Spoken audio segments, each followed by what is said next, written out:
Welcome to Unnecessary Roughness. I'm your host, Ray Flowers. Yes, I know, the mask. It's me under there, trust me. You can tell by the cool voice. At least I hope you can. First number of the day, we're going to be talking busts here on Unnecessary Roughness for Week 8. The first number is 1, as in the number of rushing touchdowns this season by James Starks of the Packers. Why is that significant, Ray? He's the backup runner. Of course, he doesn't have a lot of touchdowns. Well, he had that touchdown in the last game, and everyone got excited about James Starks. Concerns about where Eddie Lacy was going to be. Is Stark going to take over in this backfield? Bye week happens for the Packers. Where are we at now? Well, now we hear from the head coach, Mike McCarthy, that Eddie Lacy's ankle is fine. He's at 100% physically. Now we're hearing James Starks, and I don't know where this injury came from, but James Starks is hurt. He's got a hip issue, and he's missing time at practice. This is not good for James Starks. He's a bust potential, huge bust potential for Week 8 if you're considering playing him. He only has that one rushing touchdown all season. He's got a track record of being unable to stay on the field. Eddie Lacy is simply put a more talented football player, and then there's also the matchup. Denver allows less than 90 yards rushing a game. They've allowed 4 rushing touchdowns in 6 games. They're a very good run defense. They're a very good overall defense. James Stark should not be in your lineup this week unless you're really desperate in the fantasy game. Second potential bust of the week has the number 0 attached to him, and that's the number of rushing touchdowns this season for Russell Wilson.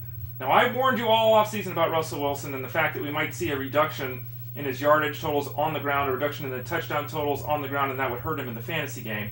Have we seen that happen? Yes. No rushing scores at this point. He's averaging 38 yards a game on the ground. That's about 13 yards fewer than last season. He's also had 1 touchdown pass in 5 straight games. Just 1. No multiple touchdown efforts for him. And his interception rate is up from where it's been the last 3 years as well. You throw that all into the mix. You look at the opponent this week, the Dallas Cowboys. Cowboys have only picked off 2 passes. They're not good at that aspect of the game. But they've only allowed 7 passing touchdowns this season. Tough matchup for Wilson. He's outside of our week 1 of our rankings, our QB1 rankings at Fantasy Alarm. Again, fantasyalarm.com. You can go there, free rankings for week 8 and every week. Wilson is outside of our top 12 this week because of those concerns. And then finally, the number 80, as in the percentage of games the last 5 times out that Rashard Matthews has gone over 75 yards. This is a really impressive run. I mean, a couple of months ago, Rashard Matthews was asking for his release. Didn't look like he'd even have a role with the Dolphins. And now he's ascending in the pecking order to the point where he's all over the field. It's really him and Jarvis Landry at this point. Now, all kinds of success for the Dolphins, and as I noted, success there with Matthews. But there's also some concerns. He only has 10 catches the last 3 weeks. He only has 12 targets in those 3 games. That's 3 catches, 4 targets as an average. That's not good. You can't consistently do that and produce.